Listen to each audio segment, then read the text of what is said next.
Anaemia দেখাতে পারো তো, তাই না? Anaemia, jaundice, pulse, blood pressure, oedema, টেম্পারেচারটা দেখাতে বলে না, প্রেশারও মাপতে বলে না, কিন্তু অন্য জিনিসগুলো কিন্তু দেখাতে বলে। হ্যাঁ, এগুলো দেখতে হবে। এই জিনিসগুলো আমরা যা যা পাচ্ছি তা বললাম। হ্যাঁ, তারপরে আমাদের করতে হবে অ্যাবডোমিনাল এক্সামিনেশন। ইন্সপেকশনে কি বলবো আমি বলছি। হ্যাঁ, ইন্সপেকশনটা প্রথমে সরি আরেকটা জিনিস বাকি আছে, ব্রেস্ট বলতে হবে অবশ্যই। হ্যাঁ, breast shows normal lactational changes, এটাই বলবো, আর কিছু বলতে হবে না। আর হচ্ছে এটাই বলবো, breast shows normal lactational changes. দেখেও বলতে পারো, না দেখেও বলতে পারো, সমস্যা নেই, লিখতে হবে এটা। দেখাইলে দেখবা, সমস্যা তো নাই, আমাদেরকে তো দেখায়, দেখাতে বললে। হ্যাঁ, আর হচ্ছে অ্যাবডোমেনের প্রথমে ইন্সপেকশন অবশ্যই আমরা এক্সপোজ করে নিব। হ্যাঁ, ইন্সপেকশনে যেটা নরমালি থাকে সেটাই বলছি, যে abdomen is scaphoid in shape, abdominal skin is loose and dark. হ্যাঁ, এটা চেহারা এরকমই থাকে সবারই। আর হচ্ছে দেয়ার ইজ এ, যদি সিজার থাকে তাহলে there is a bandage which is transversely placed in the lower abdomen which is not soaked. ঠিক আছে?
Cannula and catheter in situ, কোনো কোনো সময় পোস্টঅপারেটিভ পেশেন্টের ক্যাথেটার থাকতে পারে, অনেকের 14 দিন থাকে, অনেকের দেখা যাবে যে এক্লাম্পসিয়া পেশেন্টের 2-3 দিন থাকতে পারে। হ্যাঁ, আমরা অ্যালবুমিন দেখি, ইউরিন আউটপুট দেখি, এই জন্য থাকলেও আবার তোমাকে জিজ্ঞাসা করতে পারে যে পেশেন্টের কেন আছে। হ্যাঁ, এক্লাম্পসিয়া পেশেন্ট হলে বল।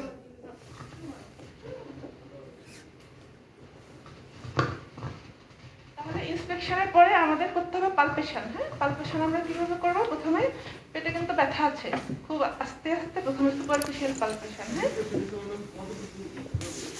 আরেকটু করবো, মনে করো পিউবিক সিম্ফাইসিস তো এখানে, ওখান থেকে তো মাপতে হবে, মেজারমেন্ট করতে হবে পিউবিক সিম্ফাইসিস থেকে। হ্যাঁ, ওইটুকু পর্যন্ত করা উচিত। ঠিক আছে, আরেকটু করবা, আমি মাপার সময় দেখাবো। হ্যাঁ, আর পালপেশন আছে প্রথমে সুপারফিশিয়াল পালপেশন। হ্যাঁ, এরকম আস্তে আস্তে করে এক সাইড থেকে এসে, এটা তো তোমরা যেরকম নিয়ম জানো সেরকমই আস্তে আস্তে। এটা আমরা কি দেখবো? যে abdomen is soft and non tender. হ্যাঁ, এখানে একটু ব্যথা মানে পুরো অ্যাবডোমেন টেন্ডার না, মানে হচ্ছে আমরা বলবো যে abdomen is soft and non tender, wound area is slightly tender. ঠিক আছে, এটা সবার শেষে করবো, একটু আস্তে আস্তে করে ব্যান্ডেজের উপরে। তারপরে আমাদের মেইন ইয়েটা বলা হয় এই মেজারমেন্টটা। ঠিক আছে, এখন মেজারমেন্টটা দিয়ে আমরা কি দেখি? ইনভলিউশন। ঠিক আছে, তো ইনভলিউশনের রেট কত বলো তো? 1.55 সেন্টিমিটার। 524 কি হয়? হয় না, চেঞ্জ হয় না। হ্যাঁ, ঠিক আছে, নো চেঞ্জ। তাহলে সেকেন্ড দিন থেকে চেঞ্জ হবে, এবং কত থাকার কথা? 1.25 পার ডে। আর কি করতে হবে? ব্লাডার ইভ্যাকুয়েট করে মাপতে হবে, তাহলে বড় আসবে। ঠিক আছে, এখন আমি যদি সেকেন্ড ডেতে ধরি, কত আসার কথা? সেকেন্ড ডেতে কত আসার কথা? এটা তো বলছি আমরা second postoperative day. Level table বললে হবে না তো, আমরা মেজারমেন্ট বলছি। কয় সেন্টিমিটার?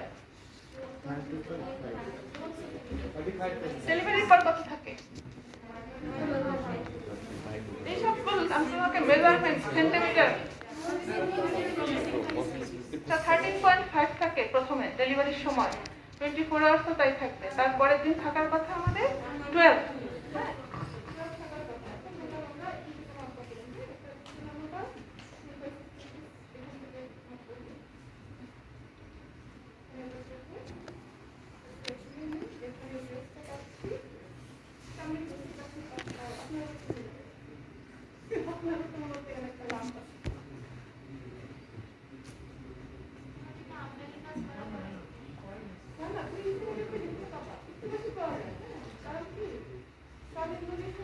কজ আছে না, তার মধ্যে সিজারিয়ান সেকশনও একটা। হ্যাঁ, মানে একটা স্কার থাকার জন্য ইনভলিউশন একটু ডিলে হয়। ঠিক আছে?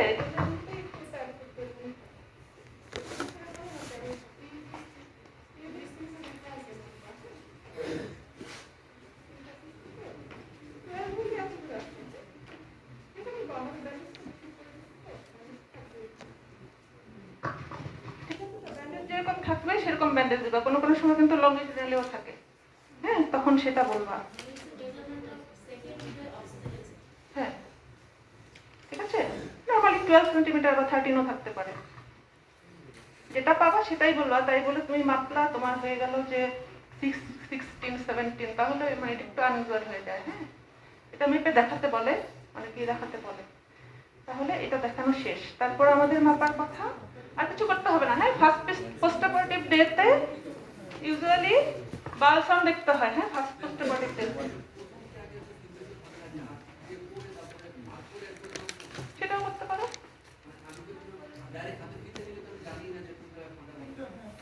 যেখানে থাকার কথা ওখানেই তো আমরা খুঁজি। হ্যাঁ, মনে করো এই পোস্টনেটালে তো এইভাবেই দেখার কথা। তুমি যদি অ্যান্টিনেটাল দেখতে চাও তখন দেখা যায় যে কোথায় আছে আমরা জানি না, এই জন্য আগে মেপে নেই। তাহলে তো একটা বালিশ লাগবে। বালিশ আছে? নিয়ে আসো।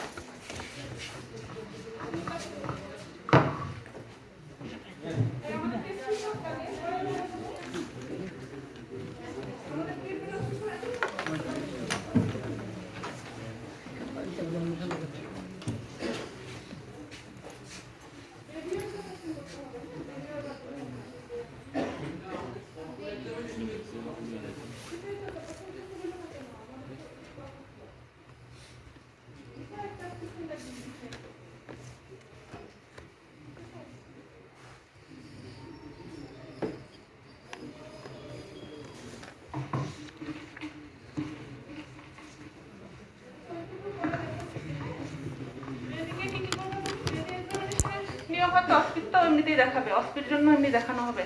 শুধু বেবি এক্সামিনেশন অস্পিতে আসে। হ্যাঁ, বেবির রিসাসিটেশনও আসে, বেবির এক্সামিনেশনও আসে, ওইটা আলাদা দেখাবে। পুতুল দিয়ে দেখাবে তো, বেবি থাকবে পরীক্ষার সময়। বেবি তো মার সাথেই থাকে।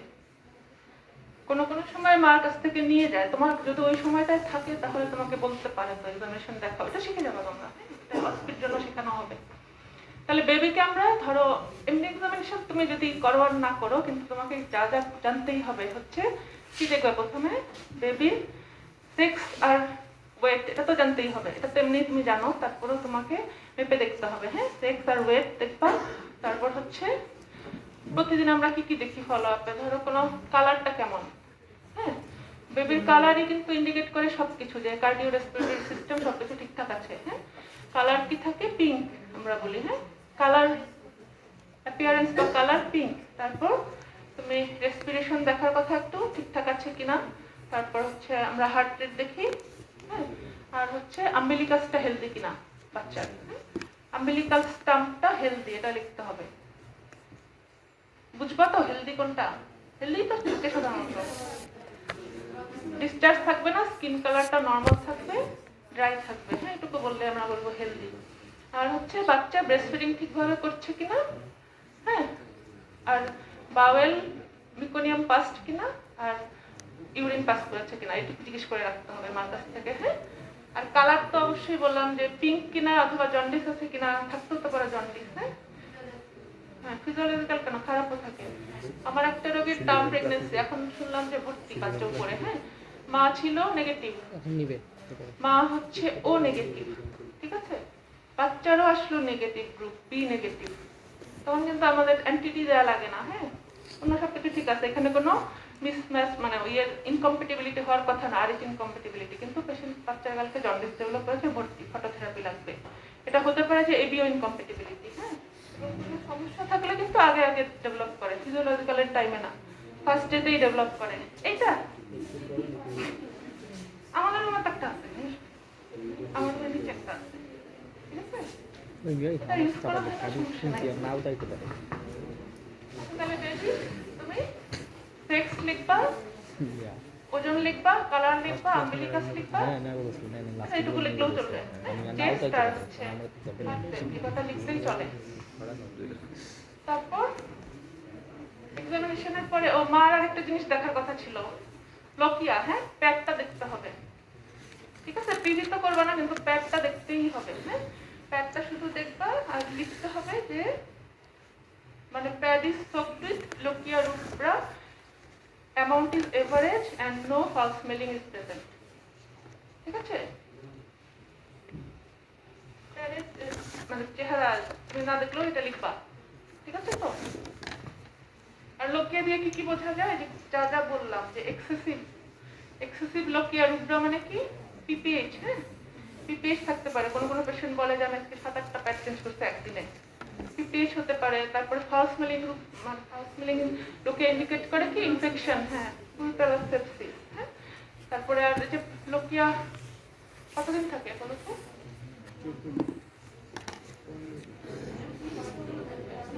2 উইক, হ্যাঁ, 14 ডেজ। তার মধ্যে রুপরা থাকার কথা 1 থেকে 4 দিন। তারপরে সেরোসা থাকার কথা 5 থেকে 9, আর 10 থেকে 14 হচ্ছে অ্যালবা, একটু সাদা সাদা। হ্যাঁ, তো মাঝে মাঝে এরপরেও মাঝে মাঝে একটু ব্লিডিং হয়, ঠিক আছে? এবং কালার, লোকিয়া রুব্রা বলবা, কালার বলবা, এক্সেসিভ অ্যামাউন্ট কিনা, ফাউল স্মেলিং কিনা। হ্যাঁ, তারপর এক্সামিনেশন। তাহলে এরপরে হচ্ছে বেবি। হ্যাঁ, বেবির সব কিছু বললাম। তাহলে আমরা এখন ডায়াগনোসিস বলবো। কি ডায়াগনোসিস?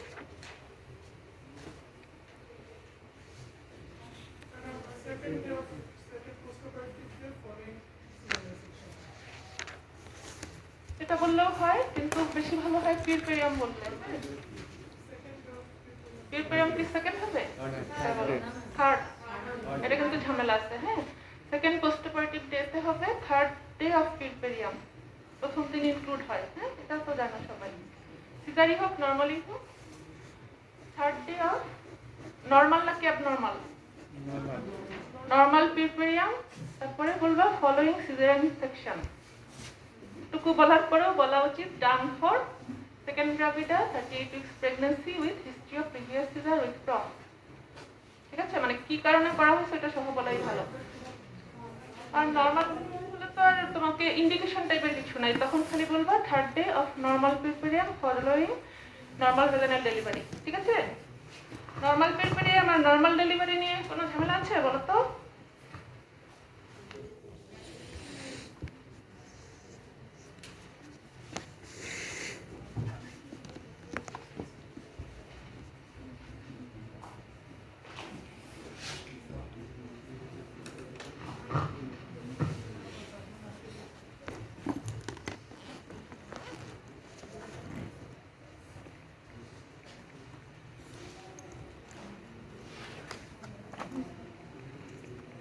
নর্মাল পিরপেরিয়াম কি বলতো? মানে এই তুমি যখনই বলবা যে ডায়াগনোসিস হচ্ছে third day of normal puerperium following, যেটা তুমি যাই বলো, নেক্সট কোশ্চেনই হচ্ছে কেন তুমি বললা এটা নর্মাল পিরপেরিয়াম।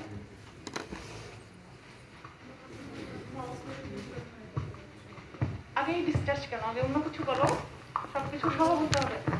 সব সময় সবকিছু আনসার দেওয়ার সময় আগে বলবা সিমটম, হ্যাঁ, পেশেন্টের কমপ্লেন, তারপরে বলবা সাইন। আমি এক্সামিনেশন করে এটা পাইলে এখন কি সিমটম, কি কি নাই, বা আমরা কি বলবো?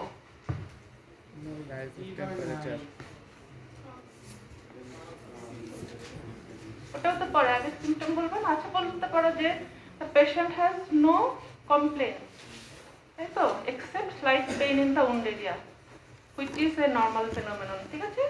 এটা বলতে পারো যে patient has no complaint, এক নাম্বার। তারপরে on examination pulse is normal, blood pressure normal, temperature normal, breast normal physiological change, তারপর হচ্ছে paravaginal bleeding যেটা, হ্যাঁ, lochia is normal, no foul smelling in normal in amount। এই সব কিছু মিলে আমরা বলতেছি যে it is a normal পিরপেরিয়াম। এখানে বাচ্চার কথা নাই, ঠিক আছে? বাচ্চা যদি ধরো মরেও গেল, তাও কিন্তু পিরপেরিয়াম আমরা নর্মাল বলবো, পেশেন্টের কোনো কমপ্লেন না থাকলে। হ্যাঁ, কিন্তু বাচ্চা মরে গেলে কিন্তু নর্মাল ডেলিভারি বলা যাবে না। এই পেশেন্টের কথা বলতেছি না, নর্মাল। হ্যাঁ,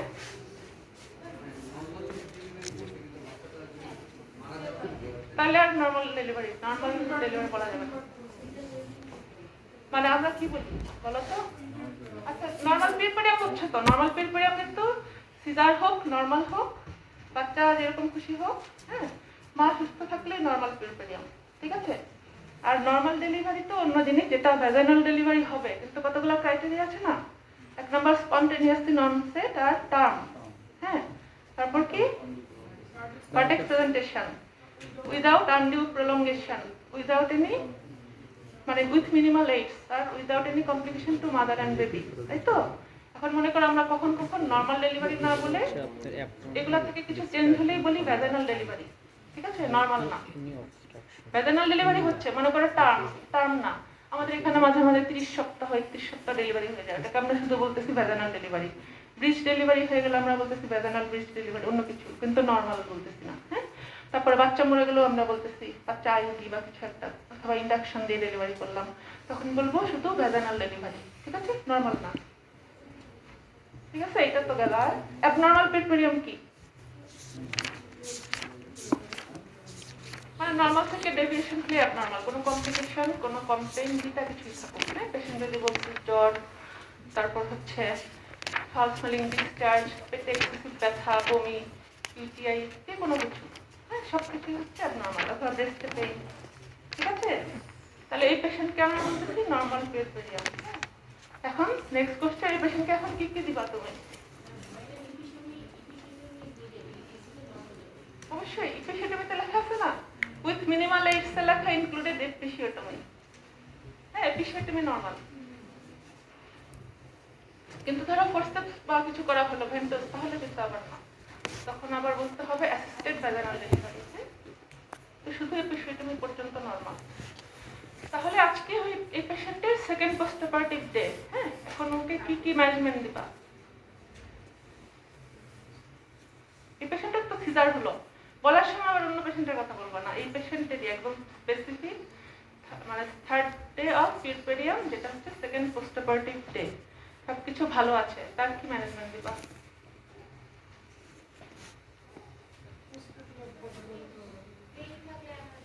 পেইন কি থাকবে না? এমনি তো আমরা দিই। আর কিছু লাগবে না? উন্ড হিলিং এর জন্য কিছু দিতে হবে? অ্যান্টিবায়োটিক, হ্যাঁ।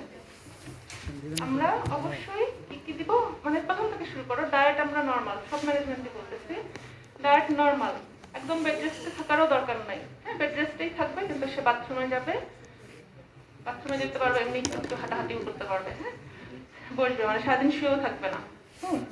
তারপর ডায়েট নর্মাল, থার্ড দিন কিন্তু মানে মোটামুটি নর্মাল, একদমই নর্মাল, হ্যাঁ, কোনো কমপ্লিকেশন না থাকলে। নর্মাল বলতে কি সবকিছুই খাবে, হ্যাঁ, সঙ্গে তোমার ওই যে ওগুলো আমরা পরে অ্যাডভাইসের সময় বলে দেবো।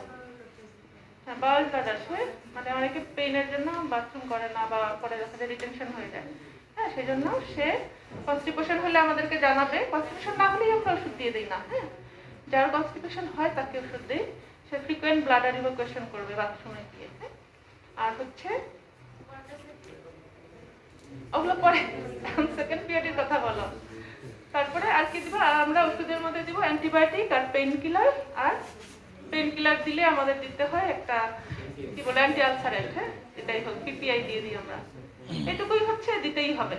আর বাকি কেয়ার অফ দ্য ব্রেস্ট ওগুলো করতে হবে, হ্যাঁ, বেবিকে ব্রেস্ট ফিডিং করাতে হবে। এখন আমরা হসপিটালে থাকলে তো করাই ব্রেস্ট ফিডিং। এরপরে একে ছুটি কবে দিবা? ছুটি দেওয়ার পরে আমরা অ্যাডভাইস করবো। ফিফথ কেন? এটা থার্ড টু ফিফথ ডে বলতে পারো, হ্যাঁ, একদম ভালো পেশেন্টকে আমরা থার্ড ডেতেই দিই, থার্ড ডেতেই তো পেশেন্ট একদমই সুস্থ হয়ে হেঁটে হেঁটেই বাসে চলে যেতে পারে সাধারণত, হ্যাঁ। আর যদি কিছু বেশি অসুস্থ থাকে, অন্য সমস্যা থাকে, তখন আমরা ফোর্থ ডে ফিফথ ডে লাগে, আর থার্ড টু ফিফথ ডে আমরা ছুটি দিব। তখন এখন বলো অ্যাডভাইস কি কি দিবা ছুটির সময়?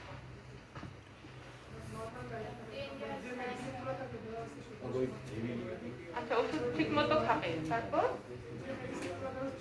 ওষুধগুলো ঠিক মতো কন্টিনিউ করবে যতদিন আছে, তারপর রেস্টের কথা বলতে হবে না, রেস্ট থাকবে, আর ভারী কাজ করবে না, হলো 3 মাস 1.5 মাস 3 মাস করবে না, হ্যাঁ, অ্যাভয়েড কোয়াইটাস ফর 1.5 মান্থ 6 উইকস, ঠিক আছে। আর 6 উইকস থেকে সে কন্ট্রাসেপটিভ শুরু করবে, এটাও বলে দিবা, হ্যাঁ। আর 6 উইকসে একটা পোস্টনেটাল চেকআপে আসবে। আর সেলাই কাটতে হলে তো আরেকবার আসতে হয় মাঝখানে, হ্যাঁ ওটাও বলে দিবা। আর হচ্ছে তাকে কিছু ডেঞ্জার সাইন বলে দিতে হবে, হ্যাঁ মায়ের ডেঞ্জার সাইন এবং বাচ্চারও ডেঞ্জার সাইন। তারপর বাচ্চার ফিডিং এর কথা বলতে হবে, exclusive breast feeding up to 6 month, হ্যাঁ তারপর থেকে সে অন্য কিছু করবে। ইমিউনাইজেশন দেওয়া শুরু করবে হচ্ছে 6 উইকসে, ইমিউনাইজেশনের জন্য আসবে। হ্যাঁ মায়ের ডেঞ্জার সাইন পোস্টপার্টিমে যদি এক্সেসিভ বেশি বেশি ব্লিডিং হয়, জ্বর আসে, খিঁচুনি হয়, মাথা ব্যথা করে, পোস্টপার্টিমে আর কিছু হওয়ার কথা না। খুব বেশি পেইন হলে, ব্লিডিং বেশি হলে, জ্বর আসলে, খিঁচুনি হলে।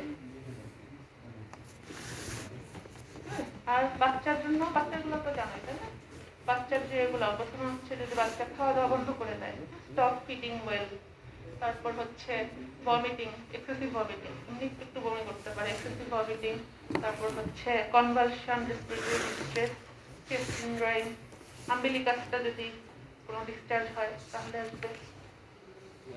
এই সব কিছু, জ্বর, ফিভার আর লো বডি টেম্পারেচার, এটাও বলতে হবে। কিছু না, তারপর আমরা বলে দিই। তারপর আসবে কবে? তার আগে একবার আসার কথা। পোস্টনেটাল চেকআপের কয়টা হ্যাঁ 6 ডে 6 উইকস আর 6 মান্থ। প্রথমটুকু তো আমাদের হাসপাতালের মধ্যেই আছে। হ্যাঁ তাহলে 6 ডে আমরা মানে সিজারের সেলাই করতে হলে আমরা অনেককে মানে 10 ডেতে আসতে বলি, অনেকে 7 ডেতে আসতে বলি। হ্যাঁ সেলাইগুলো আবার এক একটা এক রকম থাকে, তো অনেক সময় আমরা এক রকম বলি। আর হচ্ছে হ্যাঁ হ্যাঁ আমরা 4 দিন পরে যাচ্ছে দেখে 7 দিন পরে আসতে বলি, এরপর থেকে 7 দিন পরে দেখা যায় সে 10th পোস্টপার্টিম ডেতে ইউজুয়ালি আসে। মানে আমরা যে সেলাই দেই, মনে করো যে একটা সুতা আছে, সেটা কিন্তু ওই সময় কেটে দিয়ে ছুটি দিয়ে দেওয়া যায়। হ্যাঁ কিন্তু সেলাইটা আবার ভালো আছে কিনা, ইনফেকশন কিন্তু 3 দিনের মধ্যে হয় না, কোন ইনফেকশন হতে কিন্তু 5 থেকে 7 দিন টাইম লাগে। হ্যাঁ এই জন্য একবার দেখাতে আসতেই হয়, সেলাই কেটে দিলেও আসতে হয়। আর যেটা আমাদের কাটতে হবে, আমরা যদি নন অ্যাবজর্বেবল সুচার দিয়ে দেই তাহলে তো আসতেই হয় 10 দিনের বেশি। হ্যাঁ আমরা এটাই করি। আর নর্মাল যেটা সরকারি যেটা আমাদের হিসাব আছে সেটা হচ্ছে 6 আওয়ার 6 days 6 months, এটা অন্য হিসাব। এটা নর্মাল ডেলিভারি। তুমি মনে করো হোম ডেলিভারি হলো, তুমি বাসায় একবার ভিজিট করতে যাবা 6 ঘন্টা পরে, আরেকবার যাবা 6 days, এরকম আর কি।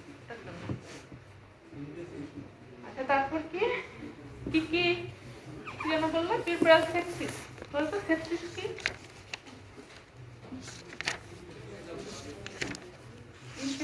পিউরপ্যারাল সেপসিস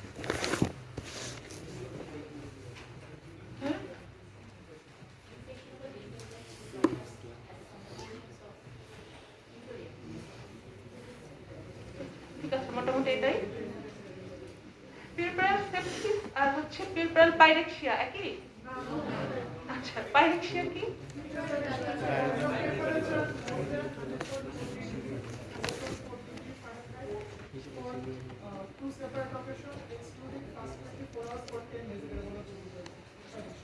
মানে ফর না উইদিন 10 days অফ পিউরপ্যারিয়া। আচ্ছা পাইরেক্সিয়া এক নম্বর কজই হচ্ছে পিউরপ্যারাল সেপসিস, মানে ইনফেকশন। তারপর আর কি কি কজ আছে? Mastitis, breast abscess, UTI. প্রথমটা আবার বললাম না কেন? ব্রেস্টের তো আমরা 4টা কমপ্লিকেশন বলি। হ্যাঁ আগে এনগর্জমেন্ট বলবো না, এনগর্জমেন্টের জন্য কিন্তু জ্বর আসে অনেকের। ওটা হচ্ছে ফ্লাইট টেম্পারেচার বাড়ে আর বাইলেটারাল মানে ব্রেস্টের দুই পাশেই সমস্যা হয়, তাই তো? এনগর্জমেন্ট ইউজুয়ালি হয় হচ্ছে 3rd ডে অফ ডেলিভারিতে, ঠিক আছে? আর মাস্টাইটিস কিন্তু আর কয়েকদিন পরে হবে, ঠিক আছে? 3rd ডেতে ইউজুয়ালি হয় না এবং দুই সাইডেও হয় না, এক পাশে হবে। কারণ ইনফেকশন তার দুই পাশে ব্রেস্টে হচ্ছে না একসাথে। ইনফেকশন যদি বলে যে one sided pain, high rise of temperature, তখন আমরা মাস্টাইটিস বলি এবং এক্সামিনেশন করে তুমি বুঝতে পারবে যেটা মাস্টাইটিস, ঠিক আছে? আর হচ্ছে অ্যাবসেস হলো তো, অ্যাবসেস তো দেখেই বোঝা, দেখতেই হবে, না দেখে বোঝা যাবে। আর কি কি হয়? ইউরিনারি কমপ্লিকেশন হয় না, ইউটিআই, আর উন্ড ইনফেকশনও হতে পারে। হ্যাঁ উন্ড ইনফেকশন ইউজুয়ালি ফিভার হওয়ার কথা না, ডিসচার্জ হয়, কিন্তু কোনো কোনো সময় ফিভারও হতে পারে। আর কিছু অন্য কজ আছে, সেগুলোও হতে পারে।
the emergencies in puerperium. Emergency. Puerperal emergency.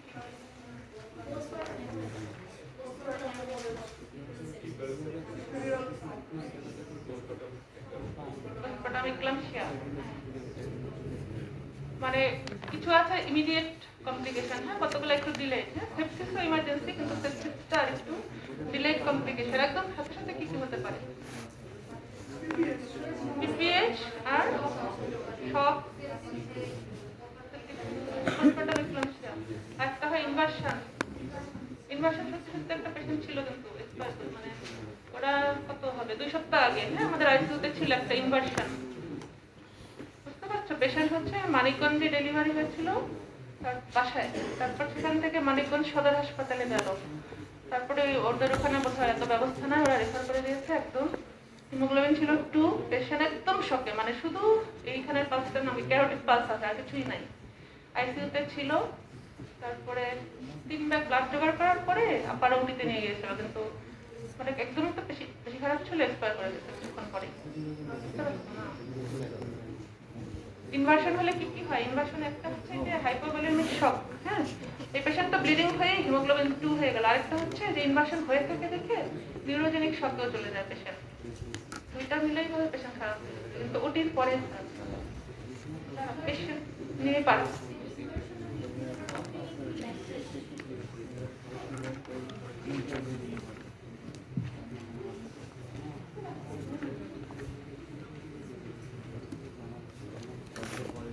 কি বললা আবার বলো।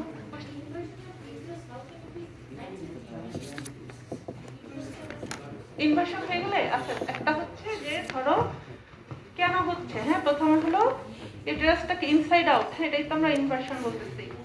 এটা হলো যখন হয়ে যাচ্ছে তখন কি কারণে হয়, ধরো অ্যাটনিক ইউটেরাস ছিল, ওই পেশেন্টটা বলতেছি, অ্যাটনিক ইউটেরাস ছিল, তখন যদি তুমি প্লাসেন্টা ধরে টান দাও তখনই কিন্তু ইনভার্সন হবে। ইউটেরাস ভালো করে কন্ট্যাক্ট করলে ইনভার্সন হবে না, তাই তো নর্মাল কিন্তু এই জন্যই হচ্ছে। ওই যে বাসায় হোম ডেলিভারি তো ধরো কোনো অক্সিটোসিন বা কিছু দেওয়া হয়নি, ওই সময় এরকম করে ধরে দিল টান, তখন মানে পুরো এরকম একটা কাপড় ধরো, এটাকে আমি ধরে যদি এরকম করে টান দিই তাহলে তো এরকম চলে যাবে। ব্যাপারটা হলো এরকম, হ্যাঁ অ্যাটনিক ইউটেরাসকে টান দিলেই কিন্তু ইনভার্সন হবে, প্লাসেন্টা ধরে টান দিলে, তাছাড়া হওয়ার কথা না। ওই পেশেন্টের ছিল আগে একটা ডেলিভারি, এটা সেকেন্ড বেবি, হ্যাঁ তারপর কি হলো এখন অ্যাটনিক ইউটেরাস প্লাস তুমি যখন ইনভার্সন হয়ে যাবে তখন ওই প্লাসেন্টাল সাইটগুলো হচ্ছে বাইরে, না ইউটেরাসের মিউকোসটাই তো বাইরে। এখন ধরো 1 নম্বর হলো যে কন্ট্যাক্ট করতে পারতেছে না, অ্যাবনর্মাল পজিশন, হ্যাঁ প্রথমেই ছিল অ্যাটনিক, আগে থেকেই হয়তো ব্লিডিং হচ্ছিল, তারপরে অ্যাবনর্মাল পজিশনের জন্য কন্ট্যাক্ট করতে পারছে না, এজন্য হেমোরেজিক শকে চলে যাচ্ছে পেশেন্ট। আর এইটা এই অবস্থায় থাকলে কি হবে, নার্ভের উপরে প্রেসার পড়ছে, সেজন্য যে নিউরোজেনিক শক যেটা ওটাও হয়, এই দুইটা মিলেই পেশেন্ট খারাপ হয়ে যায়। হ্যাঁ আমরা ডায়াগনোসিস কেমন করে করলাম, ধরো ফান্ডাসে তুমি দেখবা যে ফান্ডাসটা আম্বিলিকাস পর্যন্ত পাওয়ার কথা না, ওটা নাই, হ্যাঁ মানে এই জায়গাটা আমি পাচ্ছি না, অথবা একটু করতে পারে মানে এরকম ডিপ্রেশন পাচ্ছি, তাই না এরকম হয়ে যাবে। তো ধরো এটা ভ্যাজাইনা এরকম করে ইউটেরাস থাকার কথা, হ্যাঁ এখন এটা কি হবে, সার্ভিক্স তো এরকম থাকবেই, কিন্তু কি হয়ে চলে আসবে, সরি সার্ভিক্স তো থাকবে না, এইটা আসতে পারবো না, কিন্তু এরকম হয়ে ফান্ডাসটা এদিকে চলে আসবে, হ্যাঁ আর এইখানে এরকম একটা গর্ত পাওয়া যাবে, মানে এটা এই যে টেনে নেমে আসলে যেটা হবে আর কি।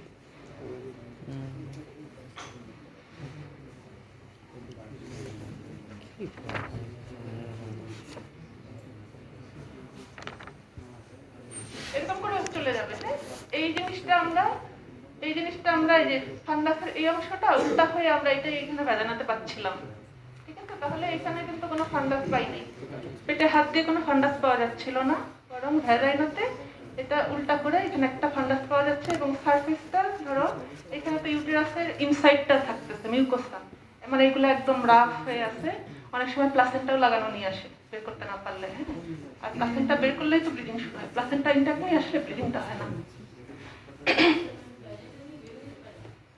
হ্যাঁ আমাদেরটা ভেজানার ভিতরে ছিল, বাইরে বের হয়ে আসে নাই, মানে পার্সিয়ালে যেরকম বললাম যে এতটুকু ছিল আমাদেরটা, এতটুকু ম্যানেজ করতে হবে যে তোমাকে যে পাতাকে শকের ব্যবস্থা করতে হবে, হ্যাঁ, তারপর রিপোজিশন করতে হবে অ্যাজ আর্লি অ্যাজ পসিবল। এখন আমাদের পেশেন্টটার তো একেবারে ইরিভার্সিবল শকে ছিল, রিপোজিশন করেও ইয়ে হয়নি আসলে, বললাম না হিমোগ্লোবিন 2 ছিল। এখন রিপোজিশন হচ্ছে ধরো তুমি ইয়ে করবা আন্ডার অ্যানেস্থেসিয়া, এমনি ধরতে গেলেও আবার নিউরোজেনিক শকে চলে যায়, এমনি ধরতে গেলে তো পেইন, সঙ্গে যদি তুমি আরো হাসতাও আরো নিউরোজেনিক শকে চলে যায়। এই জন্য প্রথমে রিসাসিটেশন, তারপরে সবকিছু খুব তাড়াতাড়ি, ফলোড বাই ইমার্জেন্সি ওটি করে তুমি ভ্যাজাইনালি এরকম করে হাত দিয়ে এরকম করে করলাম। করার পর কি করতে হবে, ভিতরে হাত রেখে অক্সিটোসিন আর্গোমেট্রিন এগুলো সব দিতে হবে যেন এটা ভালো করে কন্ট্যাক্ট করে আবার বের হয়ে না চলে আসে, তারপরে হাত বের করতে হবে। ঠিক আছে, এইভাবে করা না হলে পরে অপারেশন করেও করার সিস্টেম আছে।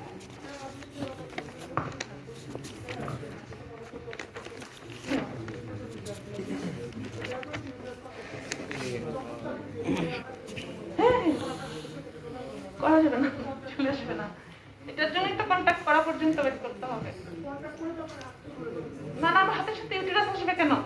মনে করো রিটেন প্লাসেন্টা আসে না পেশেন্টরা, তখন তো আমরা এটার ভিতর দিয়ে হাত ঢুকে প্লাসেন্টা বের করে নিয়ে এই প্লাসেন্টা নিয়ে চলে আসি, সাথে ইউটেরাস চলে আসে না তো, হ্যাঁ।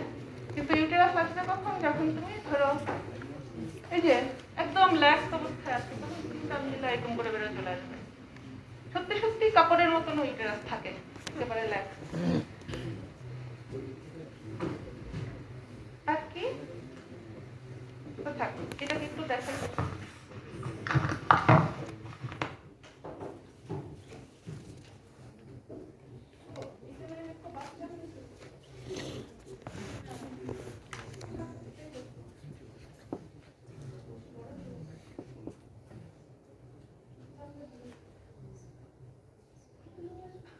নিয়ে আসি ডিপার্টমেন্ট থেকে।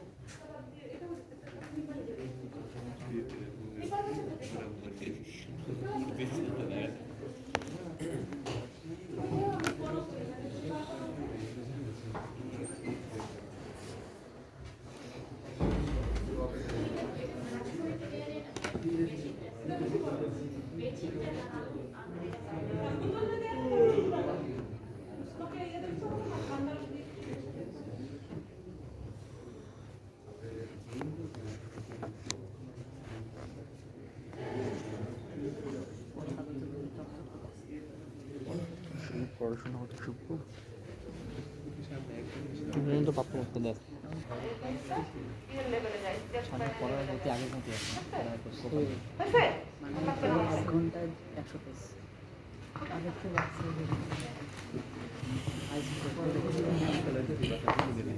হাইপার লো হয়ে গেছে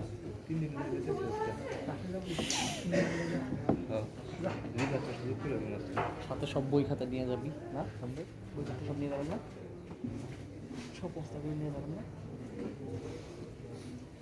এই সব বই খাতা বস্তাগুলো নিয়ে যাবেন না, তাহলে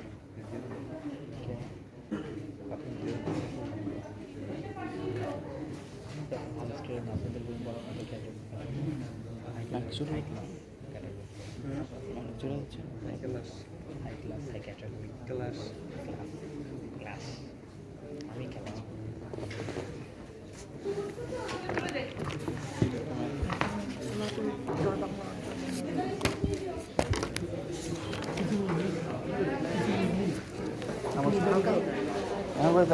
অনেক আগে দিয়েছিলাম তো একটু আগে ক্লাস